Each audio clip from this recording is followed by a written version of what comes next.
Sri Vishnu Sahasranama, name 751, is Acala,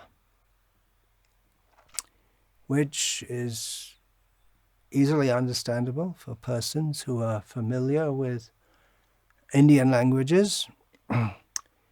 It means not moving. Chala. Chalo, chalo. Go, go, go, go. There's a common term in Hindi, Bengali. Chalo. Slightly different in Bengali. So, he who does not move, Bhagavan Vishnu, Krishna, physically does not move, is one meaning, and another meaning of not moving, as in English also, it means mentally not moving also, to be firm in one's conviction and steadfastness in action. The first interpretation given, or the first that I'm going to read, the first that's given in the base commentary on Vishnu Sahasranama, on which I build up further notes, is from Sri Parashara Bhatta. He gives the understanding in relation to Duryodhana. Duryodhana adibihi. Beginning with Duryodhana. He is not stirred, is the English word given here, by the evil-minded Duryodhana and others. Now, chronologically, Duryodhana was not the first among the demons that Krishna faced, but Duryodhana is given here as a prime example. Among the demons that Krishna faced, Kamsa is often cited because in Krishna's Vrindavan pastimes, Kamsa was the Don, the big bad guy behind sending all the demons. He was the chief demon in the Vrindavan pastime. Shishupal is also cited because, of course, he's in the link of taking his third birth after being born as Hiranyakashipu and Ravana, and again he is killed. So he's another of the great, and so many demons Krishna faced. So Duryodhana is given as an example. Not moving means Krishna doesn't run away in battle. And another, that he is immovable in his conviction. Now, we find in Mahabharata that practically all the Pandavas, at some point, they lost their spirit to fight. Yudhishthira often said before the battle that why should we fight? Let him have the kingdom. Why should we engender such a big fight for the sake of just to put me on the throne? And then again he would say, no, actually it's our dharma, we have to do it. Even shortly before the battle, Bhima himself, it was almost unthinkable, he said that, no, he was talking a bit in terms of peace, at which Draupadi, who was present, she was horrified. She didn't want it. She was also completely fixed. Let there be a battle and let those rascals be killed. Arjuna famously, before the battle, which led to the speaking of Bhagavad Gita, he lost his spirit to fight. Nayotsya, he said, I am not going to fight. Nayotsya iti govindam uktva tushnim babhuva. He became overcome with grief. But Krishna, he was clear. He did sue for peace, as knowing that there wouldn't be peace. He sued for peace. He went to the Hastinapur, to the court of Dhritarashtra. But as a dharmic principle, as a political principle. So he said, at least we should try for peace, because almost like a PR operation. Nowadays you don't call it public relations, because that got a bad name. But he was very clear. And throughout the fight, whenever anyone got discouraged, Krishna said, no, you have to go on. He was firm. He was firm in his determination. You have to fight, you have to win. Baladev Vidyabhushan gives a similar meaning to this name. He does, but not exactly the same. He doesn't swerve from protecting the Pandavas. In this way, he's immovable. So it's similar to Achyuta. Achyuta doesn't fall from the meaning that Baladev gives. He doesn't fall from his vow of protecting his devotees. Nachalati iti achalaha is a simple meaning. Who does not move is called achala. Particularly why yasmin nachalate dharma, yo dharma nati vartate sa achala. He doesn't depart from the path of dharma. He will never go away from dharma. Yo dharma nati vartate sa achalaha. You may say, well, Krishna, talking about the battle of Kurukshetra, he violated the path of dharma in so many ways, famously by inciting Yudhishthira to lie, which caused the death of Drona, by having Arjuna attack Karna when Karna was down trying to fix his chariot wheel, and Karna said, oh, this isn't dharma. And Krishna said, where was your dharma when you insulted Draupadi and sent the kings, the Yudhishthira and his brothers to the forest? Where was your dharma then? Where was your dharma when you all surrounded Abhimanyu and killed him? And Karna had nothing to say. And Krishna told Arjuna, kill him. And he killed him. Arjuna killed Karna in that situation. So we may say, well, Krishna, he violated dharma. And even from his very childhood, he was, of course, a child can't really violate dharma. But in youthhood, you start to become responsible, by law even. And then he was dancing with others' wives. But we have to understand Krishna from a different perspective altogether, because he's not a human. And when he appears to violate dharma, he does it to uphold the highest dharma.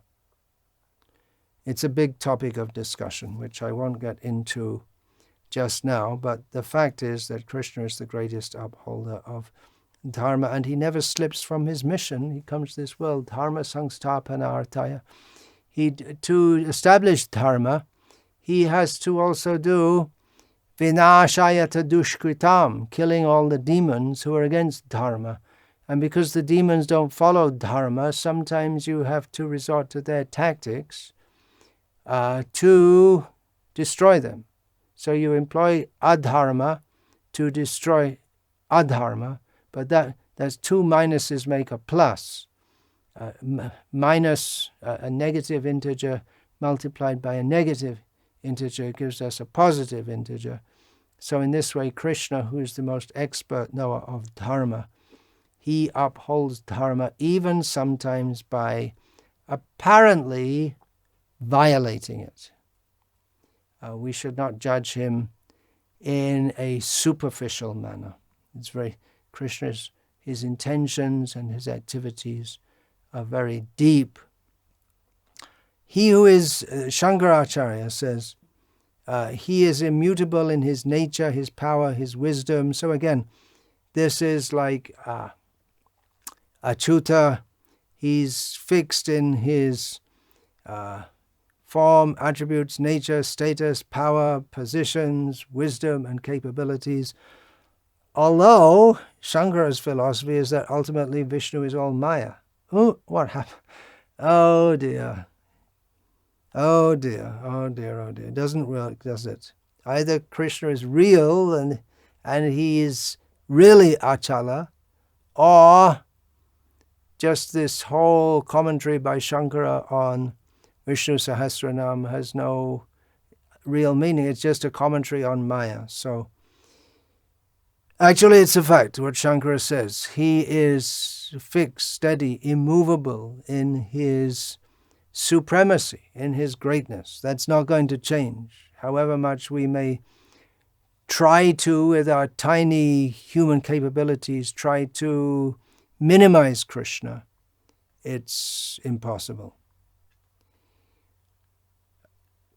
From Madhva Sampradaya, they quote from Bhagavad Gita, because he gives Acala Buddhi, as mentioned in Bhagavad Gita, yo yo yang yang tanung bhakta, yo yo yang yam tanung bhakta shraddhaya chitam ichchati, tasya chalang shraddham tameva vidadhamyaham.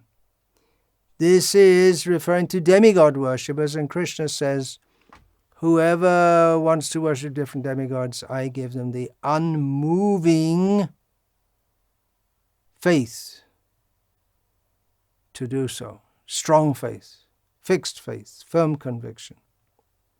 So, and because he gives Acala, Shraddha, to the demigod worshippers, he may also be called Acala.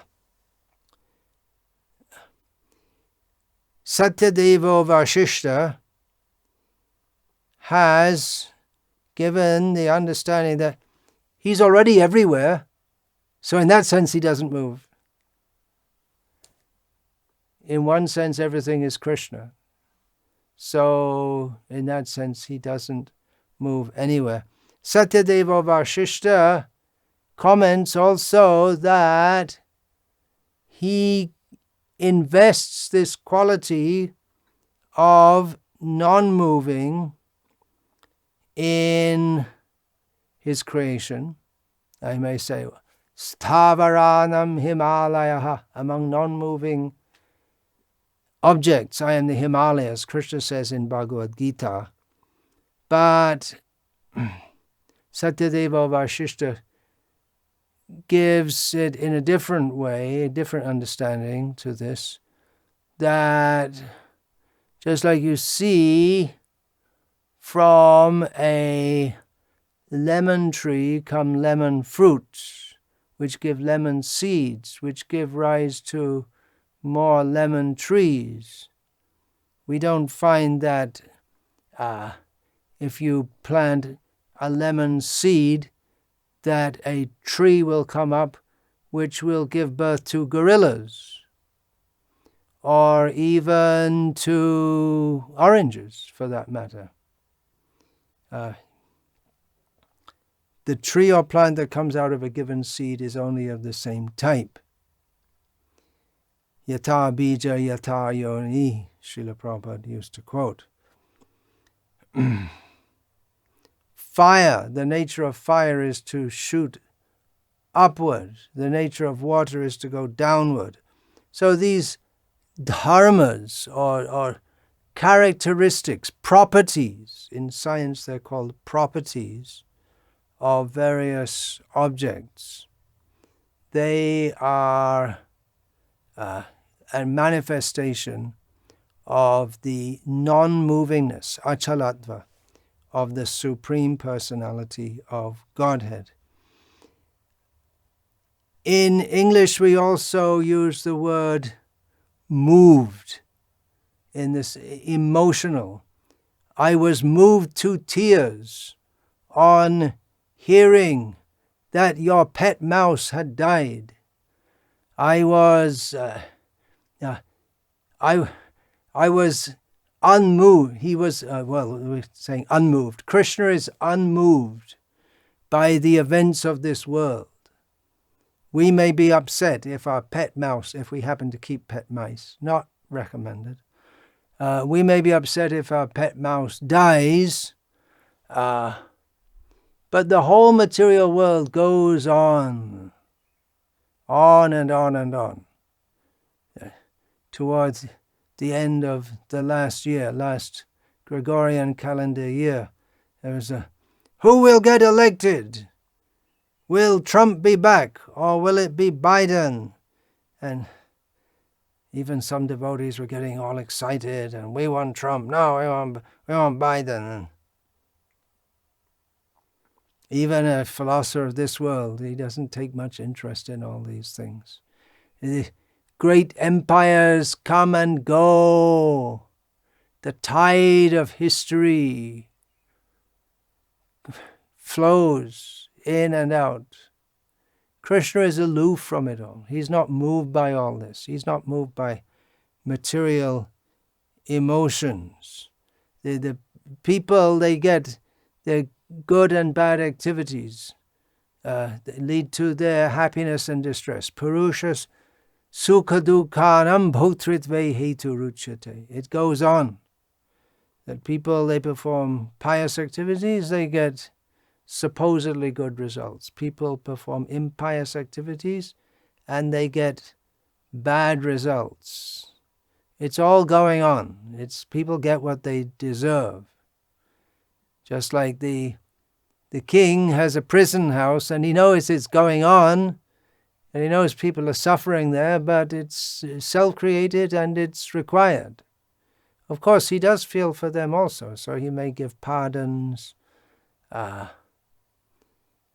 Krishna comes to this world because he feels for the living beings, but in another sense, he's just aloof from it all. In another sense, he's aloof. Parasya shakti vividhaiva shruyate swabhavaki jnana balakriyacha. The creation, maintenance, and destruction of the material world, they go on by Krishna's energies, which work as if automatically. It's not that he has to be there monitoring it all the time. And anyway, he has the demigods who they get the feel, I'm in charge here, and okay, you on the feeling that you're doing everything, okay, you do it. And he's aloof from all this. He's unmoved. He's emotionally unmoved. Oh God, why did God, I'm suffering so much. Why is God making me suffer? And he seems to be, God is there any God there? He seems to be quite cold and not concerned with our suffering. Yeah, in one sense he's not concerned, in the sense that you make your bed and you lie in it. There's an English idiomatic saying like that.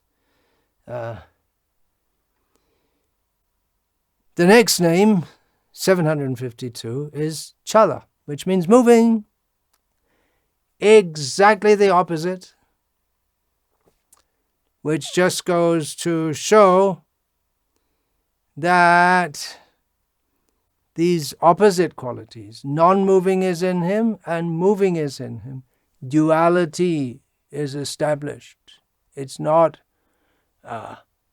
unvariegated monism. Duality. He doesn't move and he does move. And you can say, well, I don't understand. You don't understand. Of course you don't understand. He's God, and who are we? With our tiny little intelligence, how can we understand him? But this way we can understand. He's this. God means the supreme complete. He's not lacking in anything. So he's not lacking in movingness, and he's not lacking in unmovingness either. And if he wants, he can be lacking in one or the other also, as he desires, because he's the Supreme Absolute. He doesn't have to conform to what we think God should be like. Same thing. That why is there so much suffering in the world? Why is God allowing it? Well, we understand he has a point in reforming us, but at the same time, we can't question. We're not in a position to question. We can't challenge because we are subordinate to him. We may say, it's not fair, but we don't make the rules. He makes the rules. You can call him a despot if you like. Actually, he's not. But whatever ideas we may formulate about him, he is as he is. He's unmoving in being as he is. He is non-moving inasmuch as he has no need to move anywhere. He has no need to do anything. That we just read that. We went through that. Atmarama, Aptakama. He's satisfied in himself.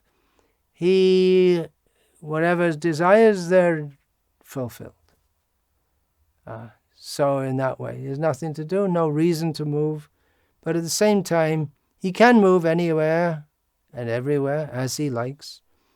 And he does move to please his devotees. Actually, he moves very nicely. He's a very good dancer. Very, very good dancer, Krishna. Best of all dancers. So he moves very nicely. His movements are very pleasing. Very sweet. I didn't think of that at the time. The Vallabhacharya says his movements, Gatir Madhuram, they're very sweet and pleasing.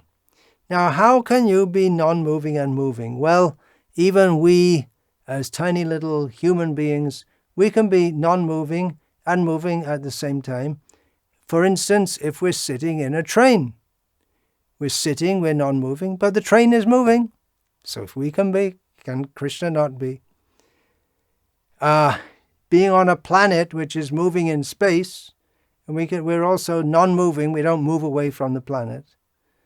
So in that way, we're also non-moving and moving. I don't want to get into big discussions about cosmology here, but all the planet, even the Vedic cosmology, all the planets, they move around the Dhruvatara, the pole star, the North Star. So we are non-moving, and Krishna comes to this world.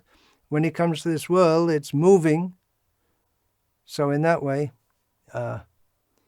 he is non-moving by nature, but moving because everything is moving.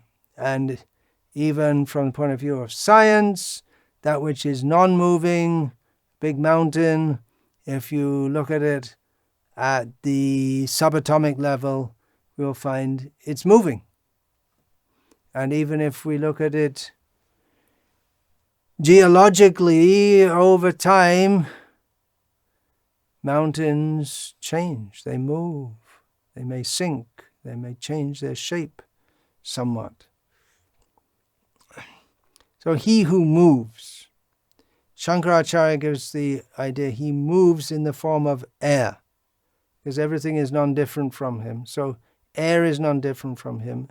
And although earth, water, fire, they also move, but air is particularly noticeable or known as moving. We have the earth generally appears to be quite still, although you can get the earth moving in the case of earthquakes and volcanoes, and anyway it's moving. There may be massive continental shifts, so we're told, but generally earth seems pretty stable. Water often moves, but often still also, as in a lake. Not fully still, but more still than the air, more still than a river. But air is generally moving. And if the air is not moving, we feel uncomfortable. Just like if we're in a room and all the doors and windows are closed, there's no movement of air, there's no fan, we feel uncomfortable, claustrophobic. We want air to move. So that is Krishna. He's moving in the form of air. All movement depends upon him. He's dynamic. Krishna himself is dynamic, and he gives the facility to move to all other living beings. He makes things move. How is the universe moving? Gachatiti jagat, that which goes, that which moves is the universe. Mayadhyakshena prakriti suyate sacharacharam. Everything comes into being, Krishna says, and the moving and the non-moving come into being by Krishna, under his supervision. So he is the master of this ever-changing or ever-moving world. And that understanding, he goes everywhere or is present everywhere, that was also we did the name Shunya. That's one of the names given in Vishnu Sahasranama. So one of the meanings given, Satyadeva Vasishta gave the meaning of this, that he who goes everywhere. So there we go. It's, in that sense, synonymous with Cala. So how can you be moving and non-moving? Well, that's right there in the Upanishads. Apanipado javano grihita. Shvetasvatara Upanishad. He has no hands, but he accepts things. He has no legs, but he moves. Means he has no material hands or legs. And it goes on. Pashatya chakshu. He sees, though he has no eyes. Sat shrinotya karnaha. He hears, but he has no ears. Now, definitely Krishna has hands, legs, eyes, ears, but he doesn't have mundane organs. Then, getting into more Rasik understandings, for that the devotees very much like to hear, that he is non-moving in his firmness toward his enemies, but his being able to adjust and move is especially reserved for his devotees. This is a meaning that Parashara Bhatta gives. He is fixed in dharma. That's one of the meanings of Acala. But Sri Parashara Bhatta gives the understanding that he appears to swerve from his commitment to dharma, for instance, by taking up arms against Bhishma, the speaker of this Vishnu Sahasranama, taking up arms against Bhishma, having promised previously to not take up arms in this battle. So he swerved, he moved from his word. So in this way he's moving. But then again we have to see why he did this. He wanted to save Arjuna from the wrath of Bhishma, because Krishna had just told Arjuna to say, Kaunteya pratijanihi name bhaktya pranashyati. My devotee, Arjuna, you have to announce it, that my devotee will never perish. And now Arjuna is about to perish at the hands of Bhishma unless Krishna intervenes. So that's one reason. He had to break one promise to uphold another promise. Another meaning, the previous evening, Bhishma getting more and more angry and frustrated, being goaded by Duryodhana's words. Angry and frustrated means that he has a Kshatriya mood. He wants to fight. He wants to kill. He's not going. It's not some war game operation. That's war. It's not practice. It's the real thing. So Bhishma had vowed in front of Krishna the previous evening that I'm going to make you break your promise, Krishna. If you don't break your promise to pick up arms to defend Arjuna, then you're going to have to break your promise to protect him, because I'm going to fight so ferociously, you're going to have to save him. Otherwise, I'm going to kill Arjuna. So Krishna had to break one of his promises. So he upheld his promise to protect his devotee, and he upheld Bhishma's promise. So this is, you may say, well, he's become Cala, he's swerved from his dharma of protecting, of maintaining dharma. Actually not, because he upholds the highest dharma. The very nature of this world is that there will arise dharma sankat, or contradictory situations, perplexing situations, where, with all due respect to Stephen Covey, there's not always a win-win situation. Sometimes there's a lose-lose situation.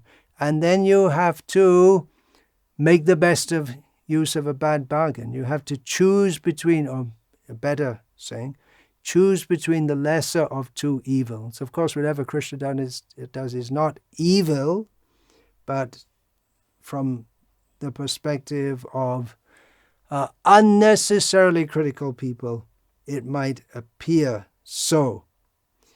Similarly, Krishna tricked Jayadratha into thinking, and everyone else into thinking the day was over when it wasn't, giving Arjuna the opportunity to sweep through the battlefield and quickly become within bowshot of Jayadratha and kill Jayadratha just before the sun set.